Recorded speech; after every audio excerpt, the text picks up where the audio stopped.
After I lost my $20 million company due to false fraud accusations, I was forced to work as a janitor in a courthouse. That's when my wife left me.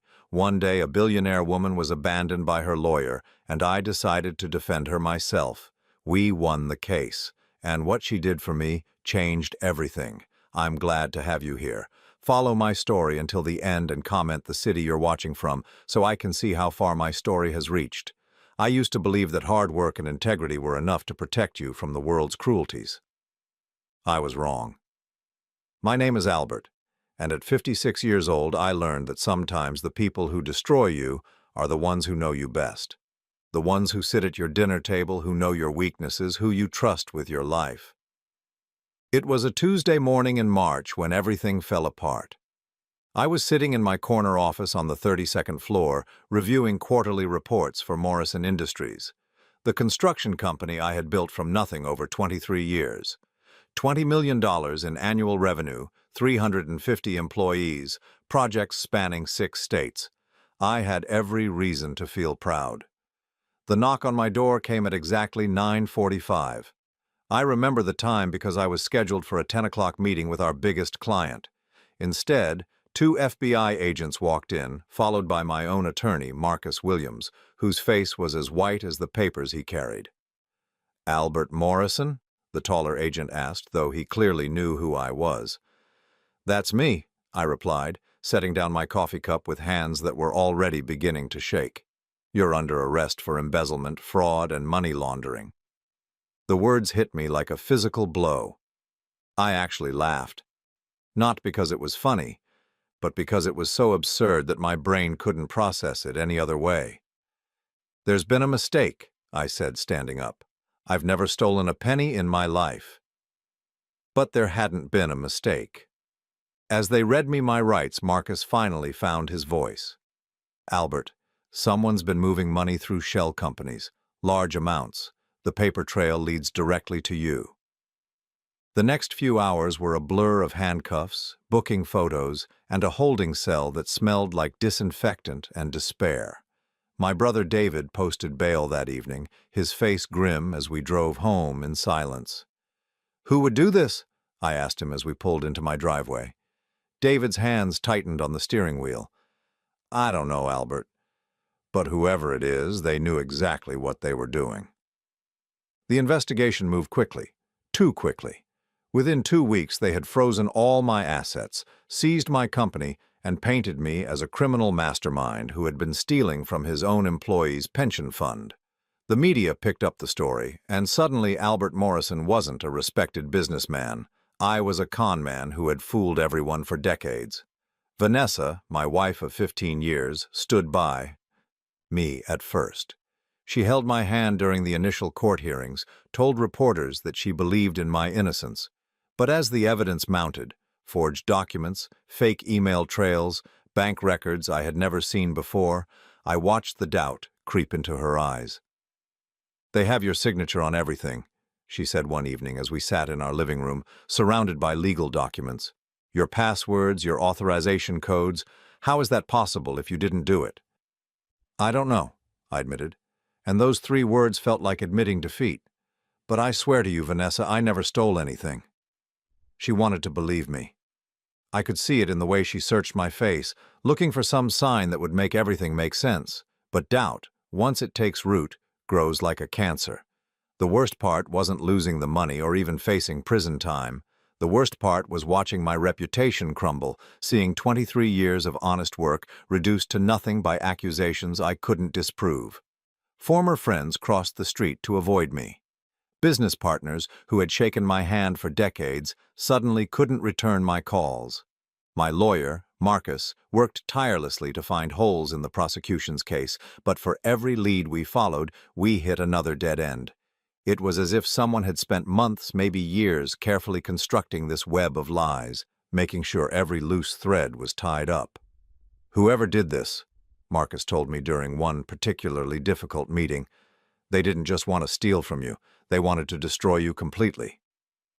The company I had built was sold at auction to pay back the supposedly stolen funds. My house went into foreclosure, my savings, my retirement, my children's college funds, all gone. At 56 years old, I was left with nothing but a criminal record I didn't deserve and a reputation that would follow me for the rest of my life. The job at the courthouse came through a friend of a friend, someone who knew I needed work and didn't care about the scandal. Janitor at the Hamilton County Courthouse, $12 an hour, night shift. It wasn't just a job, it was a reminder of how far I had fallen. My first night, I stood in the marble lobby with my mop bucket, looking up at the scales of justice carved into the wall above the main entrance. The irony wasn't lost on me. Here I was, cleaning the floors of a building dedicated to justice, when justice had failed me completely. But something strange happened during those quiet midnight hours.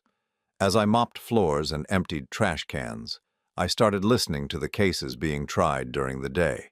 I read the documents that lawyers left behind, studied the legal briefs that ended up in wastebaskets.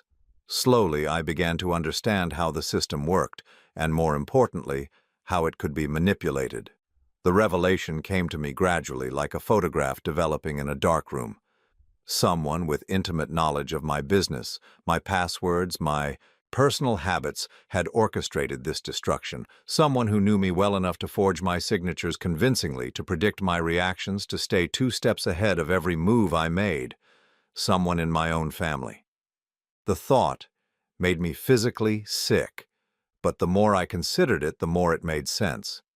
David had access to my office, knew my routines, had been present for every major business decision over the past 5 years. He had encouraged me to trust certain people, to make certain investments that now seemed designed to create vulnerabilities in my company's finances. And then there was his wife, Sarah, Vanessa's sister, who had always resented what she called my success story, who had made cutting remarks about how easy I had it, how some people got all the luck while others had to struggle. As I pushed my mop cart through the empty courthouse hallways, pieces of the puzzle began falling into place. But knowing and proving were 2 different things entirely. 3 months into my job as a courthouse janitor, I thought I had reached the bottom. I was wrong. Rock bottom, as it turned out, had a basement. The divorce papers arrived on a Thursday morning, delivered by a courier who looked embarrassed to be handing them to a man in a janitor's uniform. Vanessa hadn't even had the courtesy to tell me herself. I learned I was being divorced the same way I learned about most things in my life now, through official documents that treated me like a stranger. I sat in the courthouse break room during my lunch hour, reading through the papers with hands that shook more from anger than shock. Vanessa was demanding spousal support, claiming that she had given up her career to support mine and deserved compensation for the lifestyle she had become accustomed to. The irony was suffocating. She wanted money from a man who emptied trash cans for $12 an hour. But what really broke something inside me was the final page. She was asking for a restraining order, claiming that my erratic behavior and financial crimes made me a potential danger. In 15 years of marriage, I had never raised my voice to her, let alone my hand. Yet here she was, painting me as some kind of threat to justify keeping me away from the life we had built together. Rough day? I looked up to see Margaret Chen, one of the court clerks, standing in the doorway with a cup of coffee. She was probably in her early 40s, with kind eyes behind wire-rimmed glasses and the sort of practical demeanor that came from years of watching human drama unfold in courtrooms. "My wife is divorcing me," I said, because at this point, what was the use in pretending everything was fine? Margaret sat down across from me without being invited. "The construction company guy, right? I remember your case." I nodded, waiting for the judgment, the careful distance that most people maintained around me now. "Instead," she said, "for what it's worth, I've seen a lot of financial crime cases come through here. Yours didn't smell right." Smell right? Real embezzlers, they usually leave messy trails because they're trying to hide money quickly. Your case was too clean, too perfect, like someone had all the time in the world to set it up. It was the first time in months that someone had expressed doubt about my guilt, and I felt my throat tighten with unexpected emotion. "Doesn't matter now," I managed. "Damage is done." Margaret studied me for a moment. "You know, working nights here, You probably overhear a lot of things, see a lot of legal strategies. Some people might learn something from that. She was right. Over the past 3 months, I had become an accidental expert in legal procedure. I knew which lawyers were competent and which ones were just expensive. I understood how evidence was presented, how witnesses were questioned, how cases were won and lost on technicalities that had nothing to do with the truth. Learning doesn't change anything, I said. Maybe not, Margaret replied, standing up. But knowledge is power, Albert. Even when everything else is taken from you, they can't take what you know. She left me sitting there with her words echoing in my head and divorce papers scattered across the table like the fragments of my former life. That evening, as I cleaned the family court offices, I couldn't stop thinking about Vanessa's allegations, erratic behavior, financial crimes. The words were carefully chosen, designed to create a narrative that would justify anything she wanted to do. I was emptying the wastebasket in Judge Harrison's chambers when I found the document that changed everything. It was crumpled at the bottom, clearly thrown away by mistake, but the letterhead made my blood run cold. Williams, Patterson, and Associates. Marcus Williams's law firm. My own attorney's firm. The document was a consultation fee invoice dated 2 weeks before the FBI had shown up at my office. The client name made my hands shake. Sarah Morrison. David's wife. My sister-in-law. I sat down heavily in the judge's chair, staring at the paper. Sarah had been consulting with my own lawyer before I was even arrested. The woman who had sat at my dinner table, who had smiled at me during family gatherings, who had access to every detail of my personal and professional life through her husband. The pieces weren't just falling into place anymore, they were crashing down like an avalanche. David and Sarah hadn't just stolen my company, they had used my own attorney to do it. Marcus, the man I had trusted to defend me, had been working against me from the beginning. My phone buzzed with a text message. Vanessa. Need to talk. Can you meet me at Riverside Cafe tomorrow at 6? I stared at the message for a long time before responding. I'll be there. The next evening I arrived at Riverside Cafe 20 minutes early, partly out of habit and partly because I wanted to see her walk in. I needed to watch her face to look for signs of the woman I had loved for 15 years. She was 10 minutes late, which was unusual for Vanessa. She had always been punctual to a fault. When she finally appeared in the doorway, I barely recognized her. She had lost weight, her hair was different, and she was wearing clothes I had never seen before. Expensive clothes. Albert, she said, sliding into the booth across from me. No hello, no how are you? Just my name, spoken like an obligation. You look good, I said, because she did and because I didn't know how else to start a conversation with the woman who was divorcing me. Thank you. She folded her hands on the table, and I noticed her wedding ring was gone. I wanted to talk to you about the settlement. Settlement? I laughed, but there was no humor in it. Vanessa, I empty trash cans for a living. What exactly are you planning to settle for? Her jaw tightened. You had assets, investments, things that were hidden before the trial. Hidden. The word came out louder than I intended, causing other diners to look in our direction. Everything I had was seized by the FBI. You know that. I know what you told me, she said quietly. But Albert, I also know you're not stupid. Men like you always have backup plans. Men like you. As if I were a species she was studying rather than a man she had shared a bed with for 15 years. What happened to us, I asked. When did you stop believing in me? For just a moment her composed mask slipped, and I saw something that looked like pain in her eyes. When the evidence became impossible to ignore. When staying married to you became impossible to justify. To who? She blinked. What? Impossible to justify to who, Vanessa? Who are you worried about disappointing? She looked away, and in that gesture I saw the truth. This wasn't just about the money or the scandal. Someone had convinced her to leave me.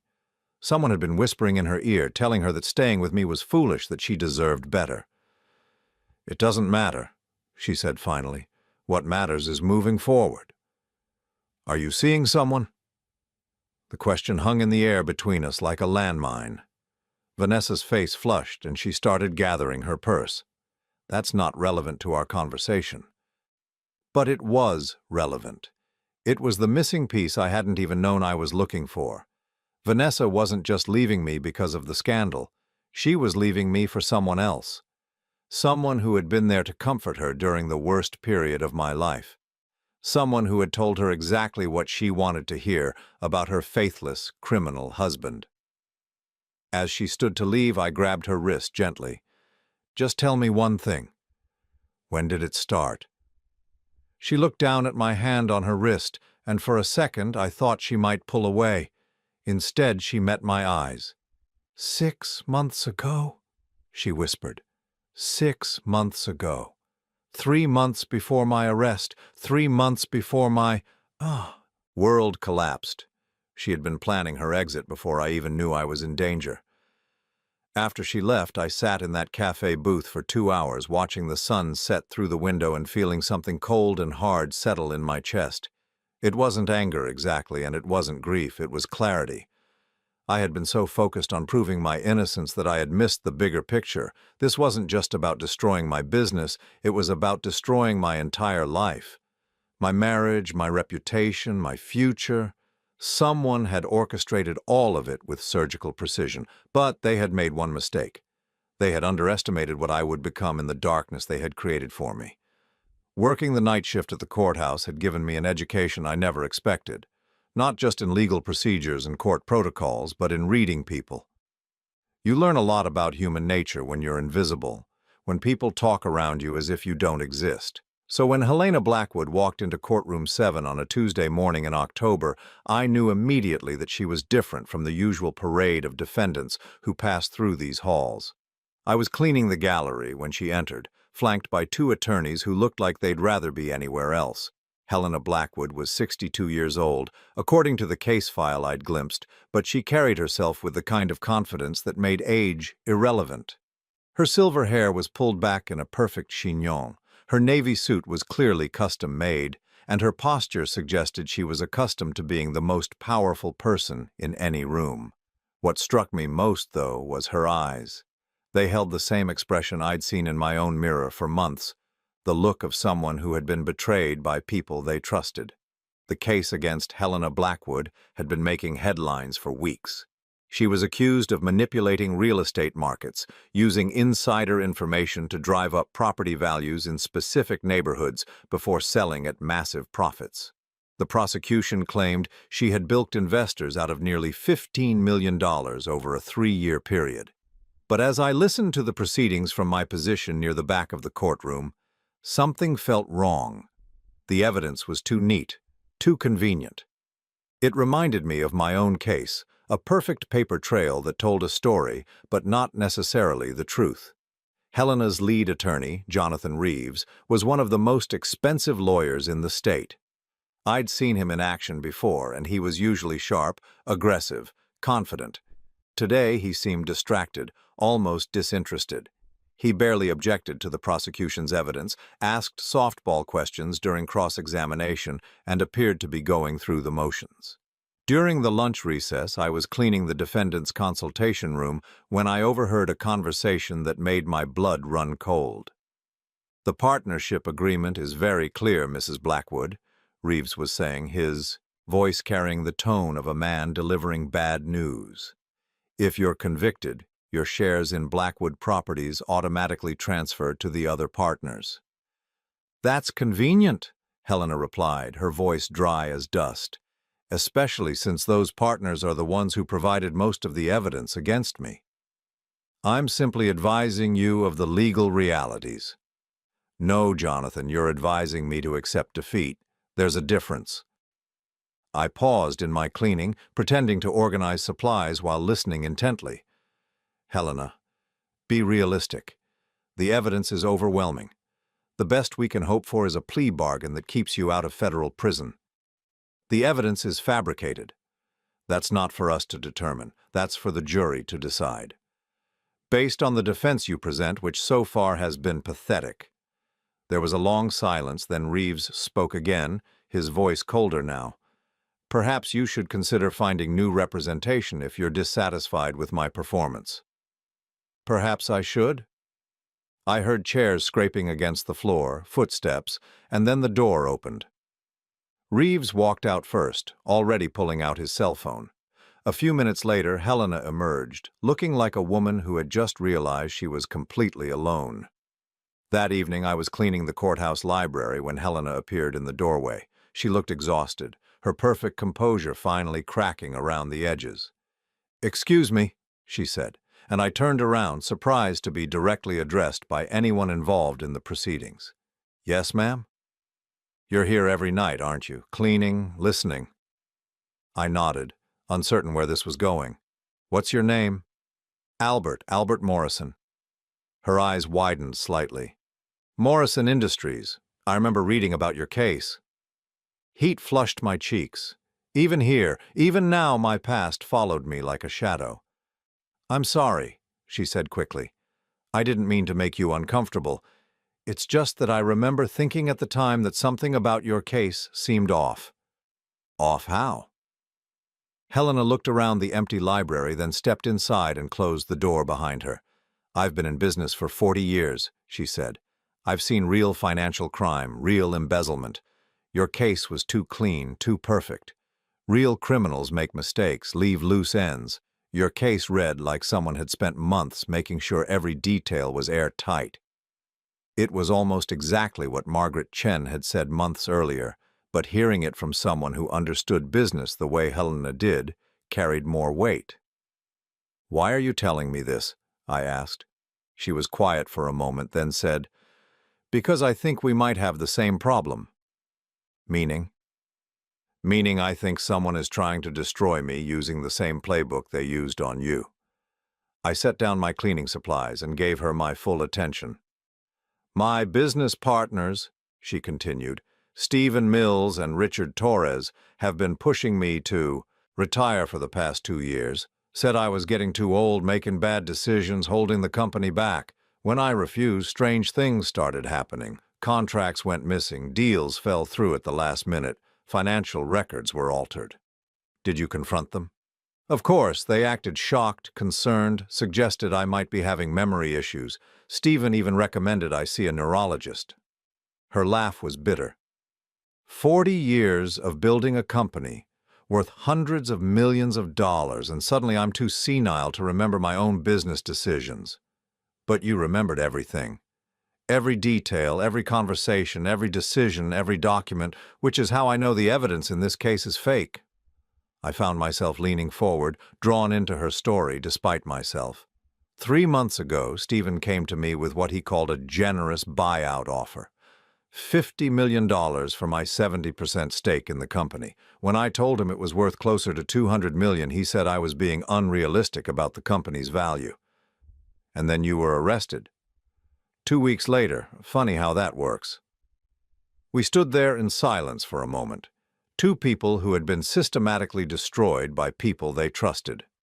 "Jonathan Reeves," I said finally. "How long has he been your attorney?" "Stephen recommended him 6 months ago.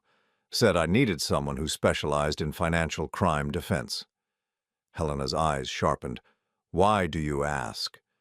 I thought about the invoice I'd found in Judge Harrison's wastebasket, about my own attorney's betrayal. "What if I told you that your lawyer might be working against you?" Helena's face went very still. "I'd ask you to explain."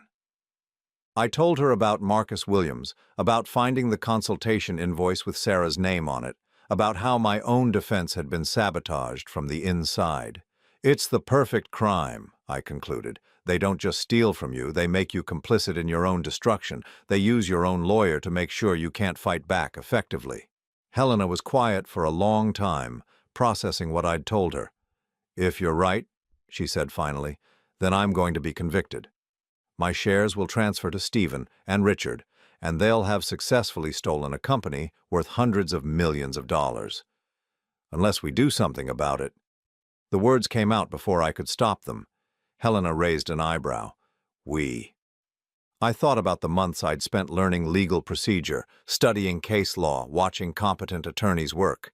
I thought about the nights I'd spent reading through legal briefs, understanding how evidence was presented, how arguments were constructed. "I can't practice law," I said slowly, But I can assist. I can research, investigate, help you prepare your own defense. Albert, I appreciate the offer, but you're not a lawyer. Neither were most of the founding fathers when they wrote the Constitution, I replied. Sometimes being an outsider is an advantage. Sometimes you need someone who thinks differently. Helena studied my face for a long moment. What would you want in return? The question surprised me. I hadn't thought about compensation, hadn't considered what I might gain from helping her. I want to prove that we're not criminals, I said finally. I want to show that good people can fight back when the system fails them. Helena extended her hand. Then let's get to work. As we shook hands in that quiet library, surrounded by law books and the ghosts of justice denied, I felt something I hadn't experienced in months. Hope. But hope, as I was about to learn, was a dangerous thing when you were up against people who had already destroyed you once. Helena fired Jonathan Reeves the next morning. The courtroom was buzzing with whispers when she stood up during the pre-trial hearing and announced that she would be representing herself with assistance from a legal consultant. Judge Patricia Morrison, no relation despite the shared name, looked skeptical. Mrs. Blackwood, I strongly advise against self-representation in a case of this magnitude. I understand the risks, Your Honor, but I no longer have confidence in Mr. Reeves's ability to represent my interests. Reeves looked genuinely shocked, which told me he hadn't expected Helena to discover his betrayal so quickly. The prosecution, led by District Attorney James Fletcher, seemed pleased by this development. They probably thought Helena was making their job easier. They had no idea what was coming. That night, Helena and I met in the courthouse library to begin our real investigation. I had convinced Margaret Chen to give us access to the building after hours, ostensibly so I could complete my cleaning duties. What we were really doing was conducting the defense that should have been mounted from the beginning. Tell me about the missing contracts, I said, spreading Helena's business records across one of the library tables. 3 major deals, all within the past 18 months, Helena replied, pulling out copies of documents from her briefcase. The Patterson Development Project, the Riverside Shopping Center, and the Harbor View condominiums. In each case, contracts that should have been filed with the City Planning Office mysteriously disappeared. I studied the paperwork, looking for patterns. What made these projects special? They were all in neighborhoods that suddenly became very desirable after we started development. Property values shot up 30 to 40% within months of our announcements. Which is what the prosecution says proves you were manipulating the market. Exactly. But here's what they're not telling the jury. In each case, Stephen and Richard had inside information about planned city improvements that would naturally drive up property values. I looked up from the documents. What kind of improvements? New subway lines, highway, expansions, public parks, all projects that were in the planning stages when we bought the properties, but not yet public knowledge. How did Stephen and Richard know about them? Helena's expression darkened. Richard's brother-in-law sits on the City Planning Commission. Stephen's college roommate works for the State Transportation Department. The pieces were starting to form a picture, but it wasn't the one the prosecution was painting. So they knew these areas would become valuable, convinced you to invest, then made it look like you were the one with illegal inside information. While they positioned themselves to take over the company when I was convicted. I leaned back in my chair, thinking. We need to prove they had access to this information before you did, and we need to show that Jonathan Reeves was deliberately sabotaging your defense. How do we do that? I thought about my own case, about the invoice I'd found with Sarah's name on it. We follow the money. Legal bills, consulting fees, communication records. If Reeves was working with the prosecution or with Stephen and Richard, there'll be a paper trail. We worked until 3 in the morning, going through Helena's business records with the methodical attention of archaeologists uncovering ancient secrets. What we found was disturbing but not surprising. A pattern of decisions that made sense only if you assumed Helena's partners were working against her. The next day, while Helena prepared for court, I visited the county clerk's office during my lunch break.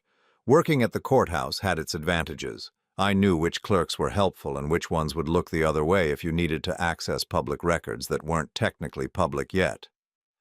"Albert," Margaret Chen greeted me as I approached her desk, "what brings you to the land of the living during daylight hours?" "I need a favor, Margaret. A big one." She glanced around the office, then leaned closer. "What kind of favor?" "I need to see the billing records for Williams, Patterson and Associates, specifically any payments from Blackwood Properties or its partners over the past year." Margaret's eyebrows shot up. "That's not exactly public information." "But it becomes public if it's relevant to an ongoing criminal case, right?" She studied my face for a moment. "You're not just cleaning floors anymore, are you?" "I'm trying to prevent an innocent woman from going to prison." Margaret was quiet for a long time. Then she stood up. "Take a walk with me." We left the clerk's office and walked through the courthouse corridors, past the courtrooms where justice was supposedly served every day. "The Blackwood case has been bothering me," Margaret said finally. "Too clean, just like yours. And Jonathan Reeves has been acting strange lately." "Strange how?" "He's been asking unusual questions about sentencing guidelines, about asset forfeiture procedures, questions that suggest he expects his client to be convicted." We stopped walking, and Margaret turned to face me. "What you're asking me to do could cost me my job." "I know, and I wouldn't ask if there was any other way." She sighed. "Give me 2 hours." At 4:30 that afternoon, Margaret handed me a manila envelope as I passed her desk. "I don't know what's in there," she said loudly enough for nearby clerks to hear. "And you found it in the trash." The envelope contained photocopies of financial records that made my hands shake. Over the past year, Williams, Patterson and Associates had received 3 separate payments from Stephen Mills's personal account, totaling $75,000. The payments were listed as consultation fees and legal research, but they corresponded exactly with key dates in Helena's case. More damning still was a payment from Richard Torres to a private investigation firm, the same firm that had discovered the evidence of Helena's supposed market manipulation. But the most shocking discovery was in the final pages of the documents. Jonathan Reeves had received a $200,000 success fee payment from a shell company called Meridian Holdings. According to the incorporation documents attached to the payment record, Meridian Holdings was owned by Stephen Mills and Richard Torres. They had paid Helena's own lawyer to ensure her conviction. That evening, Helena and I met again in the courthouse library. When I showed her the financial records, her face went completely white. "They bought my lawyer," she whispered. "Just like they bought mine," I replied, thinking of Marcus Williams and the consultation fee from Sarah. Helena set the papers down with shaking hands. "Albert, this is bigger than just our 2 cases. If they're willing to corrupt attorneys, to fabricate evidence, to destroy innocent people, how many others have they done this to?" The question hung in the air between us like a toxic cloud. We had stumbled onto something much larger than 2 isolated cases of fraud. We had discovered a system, a method, a way of stealing everything from people while making them complicit in their own destruction. "We need to present this evidence," Helena said. "Not yet. They'll claim the documents were obtained illegally, that we're fabricating evidence to save ourselves. We need more." "What kind of more?" I thought about Vanessa's confession at the cafe, about her admission that she had been seeing someone for 6 months, about the careful timing of everything that had happened to me. "We need to connect your case to mine. If we can show this is a pattern, a conspiracy, then the evidence becomes harder to dismiss." Helena leaned forward. "What are you thinking?" "I'm thinking we need to find out who else has been destroyed by this system, and I'm thinking we need to figure out what Stephen and Richard have in common with my brother David and his wife Sarah."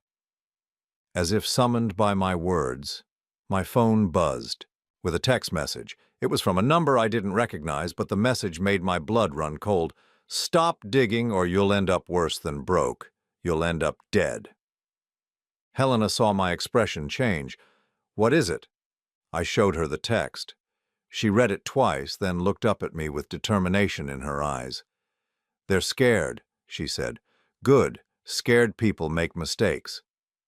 But as we gathered our papers and prepared to leave the library, I couldn't shake the feeling that we were walking into something much more dangerous than a courtroom battle. We weren't just fighting for our innocence anymore, we were fighting for our lives. The war for the truth was about to begin, and the casualties were already mounting. The breakthrough came from an unexpected source. 3 days after receiving the threatening text message, I was cleaning the district attorney's office when I overheard a phone conversation that changed everything.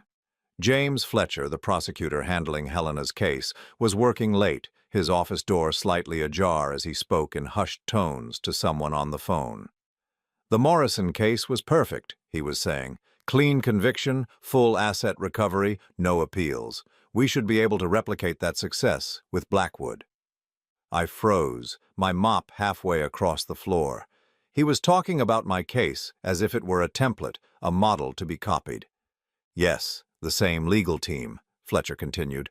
Williams handled the defense beautifully, just enough effort to look legitimate, but not enough to actually threaten the conviction. My grip tightened on the mop handle. Marcus Williams hadn't just betrayed me. He had been part of a larger system designed to ensure innocent people were convicted. The fees have been transferred as agreed, Fletcher said. $200,000 to the offshore account, just like the Morrison case. I backed away from the door, my heart pounding. Fletcher wasn't just prosecuting Helena, he was being paid to ensure her conviction. The entire legal system, at least in these cases, was corrupted from top to bottom. That night I called Helena from a payphone outside the courthouse. I didn't trust my cell phone anymore, not after the threatening text. "We need to meet," I said when she answered. "I have information that changes everything." We met at a 24-hour diner on the outskirts of town, far from the courthouse and anyone who might recognize us. Helena looked exhausted, the strain of representing herself while maintaining her business showing in the dark circles under her eyes. "What did you find?" she asked as soon as I sat down. I told her about Fletcher's phone conversation, about the offshore payments, about how my case had been used as a template for hers. "They're not just stealing our businesses," I concluded. "They're being paid to prosecute us. This is a for-profit conviction system." Helena sat back in the vinyl booth, her face pale. "Who's paying them?" "That's what we need to find out. But I have a theory." I pulled out a notebook where I'd been tracking connections between our cases. In my case, my brother David and his wife Sarah had access to my business information. They recommended Marcus Williams as my attorney. They knew my passwords, my routines, everything. And in my case, Stephen and Richard recommended Jonathan Reeves. They had access to all my business dealings. Right. But here's what's been bothering me. How did they know this system existed? How did they know they could pay lawyers and prosecutors to guarantee convictions? Helena frowned. "You think they're connected somehow? David and Sarah with Stephen and Richard?" "I think they're all part of something bigger, a network that specializes in destroying successful people and stealing their assets." I opened my notebook to a page covered with names, dates, and connections I'd been mapping. "Look at this," I said, pointing to the timeline I'd created. "Your case started 18 months after mine ended. My brother David suddenly had enough money to buy a new house, take expensive vacations. Where did that money come from? From stealing your company? Maybe. Or maybe from getting paid to help steal your company too." Helena studied the notebook, her business mind working through the implications. "You're suggesting that David and Sarah were hired to help Stephen and Richard destroy me?" "I'm suggesting that there's an organization that connects corrupt lawyers, prosecutors, and business partners to systematically destroy people and steal their assets, and I think I know how to prove it." I told Helena about Sarah's consultation with Marcus Williams before my arrest, about the timing that suggested she had known what was coming. "If we can find similar connections between your case and mine, financial transactions, communication records, shared contacts, we can prove this is a conspiracy." Helena was quiet for a long time, then she reached into her purse and pulled out her phone. "I've been thinking about something," she said. Right after you were arrested, Stephen mentioned that he had heard about a similar case in the construction industry, said it was a cautionary tale about the importance of proper financial controls. He knew about my case? He acted like he'd read about it in the news, but now that I think about it, he knew details that were never made public. He knew about your passwords being compromised, about the shell companies, information that was only available to people directly involved in the case. The pieces were falling into place with terrifying clarity. Our cases weren't just similar, they were connected. David and Sarah had worked with Stephen and Richard to destroy both of us, probably splitting the profits from our stolen assets. We need to get this information to someone who can act on it, Helena said.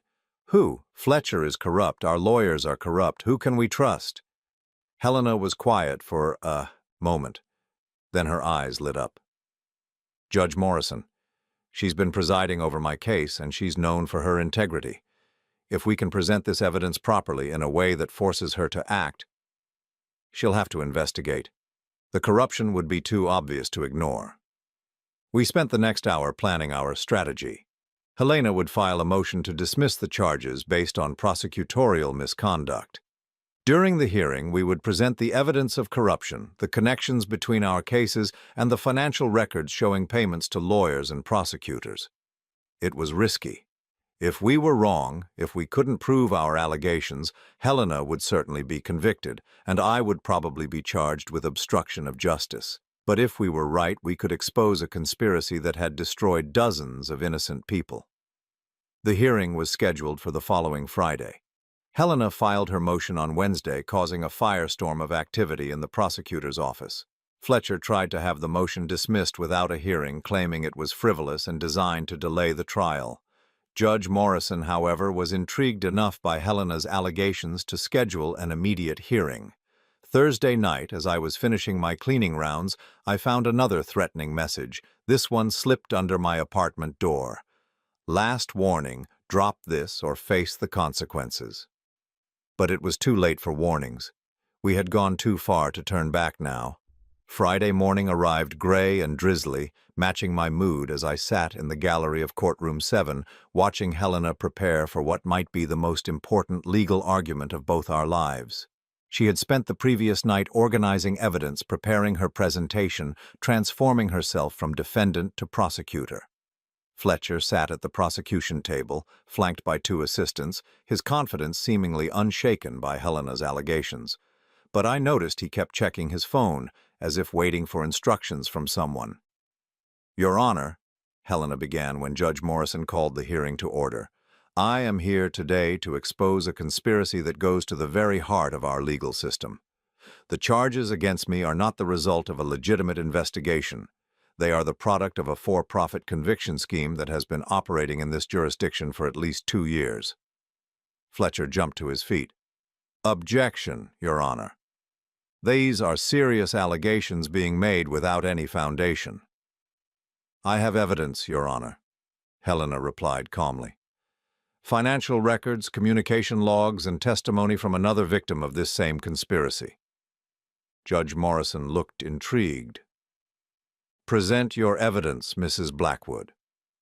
What followed was the most methodical destruction of a corrupt system I had ever witnessed. Helena presented the financial records showing payments from Stephen and Richard to Jonathan Reeves. She showed the offshore payments to Fletcher's office. She demonstrated the connections between my case and hers, the identical methods used to fabricate evidence and corrupt the defense. And then she called me to testify. As I walked to the witness stand, I felt the weight of everyone's eyes on me.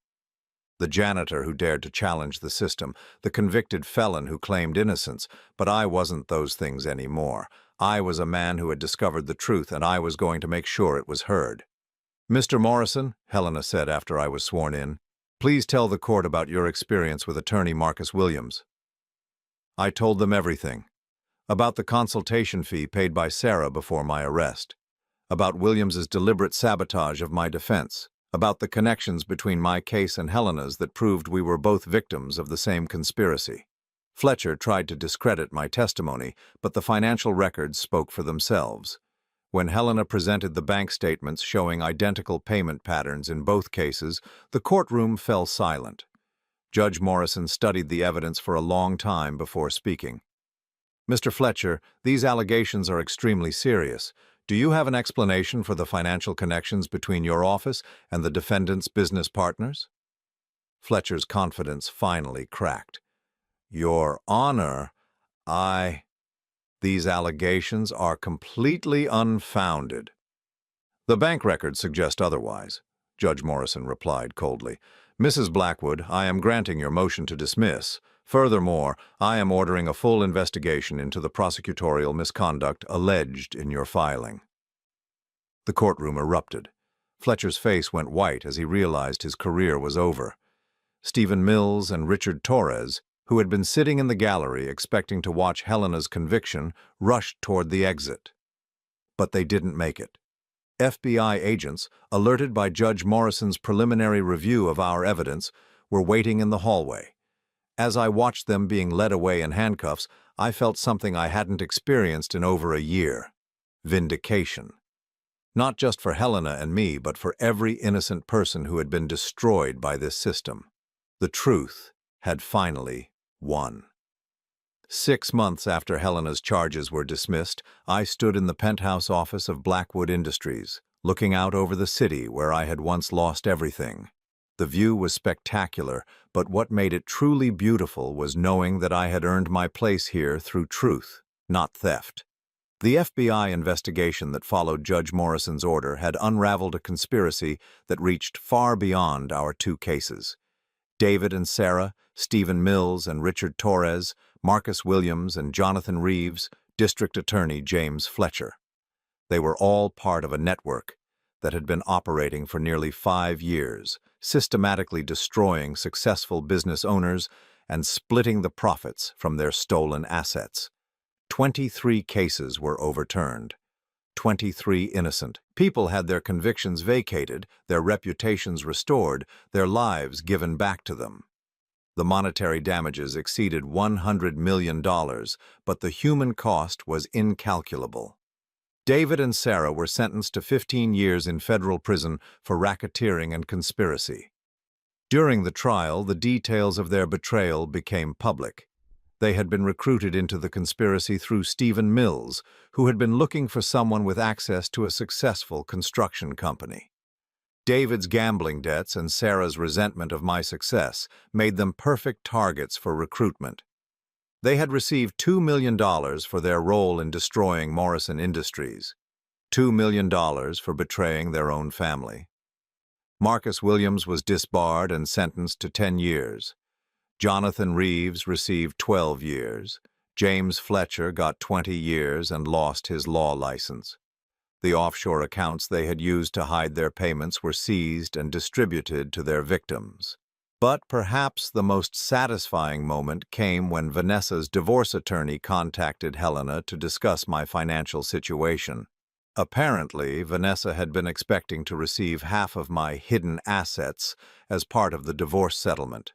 When she learned that I truly had lost everything, and that I was now working as a senior partner in a legitimate business worth hundreds of millions of dollars, she tried to reconcile.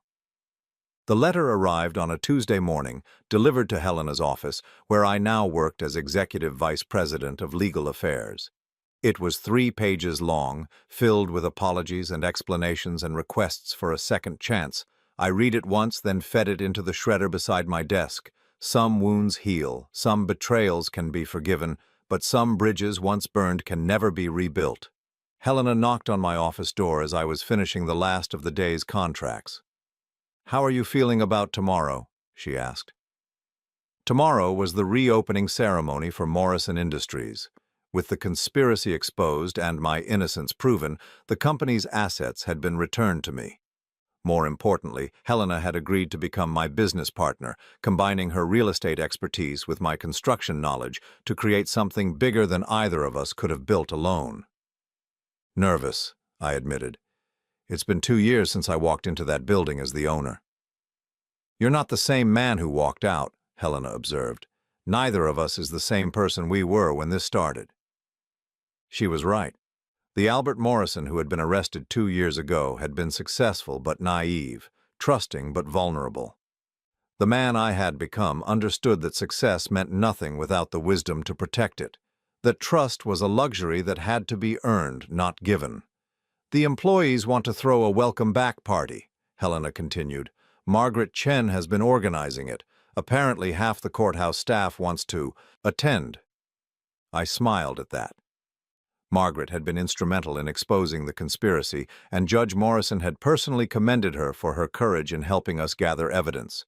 She had been promoted to chief clerk and was now engaged to marry one of the court reporters who had also helped us. "What about David?" Helena asked quietly. It was the question I had been dreading and expecting in equal measure. David had written to me from prison, asking for forgiveness, claiming he had been manipulated, insisting that he never meant for things to go as far as they did. I had not replied. "He's my brother," I said finally. "He'll always be my brother. But he made his choice when he decided that $2 million was worth more than 23 years of family." Helena nodded. She understood the weight of family betrayal better than most people. Her own children had distanced themselves from her during the trial, believing the lies that had been told about her. They had only reached out after her exoneration, and the relationship was still strained.